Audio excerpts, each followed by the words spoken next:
नमस्कार मित्रांनो, exam warrior channel मध्ये तुमचं स्वागत आहे।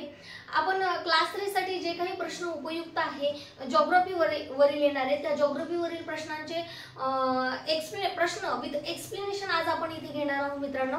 बघा, तर आजचा हा आपला प्रश्न, गोदावरी नदीचा उगम कोणत्या जिल्ह्यात झाला आहे? तर गोदावरी नदीच्या उगमाचा जर आपण विचार केला तर गोदावरी नदीचा उगम नाशिक जिल्ह्यात झालेला आहे, म्हणजे ऑप्शन नंबर अ। ऑप्शन नंबर अ नुसार नाशिक जिल्ह्यात गोदावरी नदीचा उगम झालेला आहे। गोदावरीच्या बाबतीत जर बोलायचं झाल्यास किंवा वैशिष्ट्याचा जर विचार केला तर गोदावरी नदी ही महाराष्ट्रातील नाशिक जिल्ह्यामध्ये उगम पावते। नाशिकमध्ये त्र्यंबकेश्वर या ठिकाणी ब्रह्मगिरी टेकड्यांमध्ये गोदावरी नदीचा उगम झालेला आहे। महाराष्ट्रात गोदावरी नदीच्या प्रवाहाचा जर विचार केला तर 668 किलोमीटर इतका गोदावरीचा प्रवाह महाराष्ट्रामध्ये आहे। त्यानंतर गोदावरीच्या वैशिष्ट्याच्या बाबतीत बोलायचं झाल्यास गोदावरी नदी ही महाराष्ट्रातील अशी नदी आहे जिला भारताची दक्षिण गंगा या नावाने देखील ओळखल्या जाते।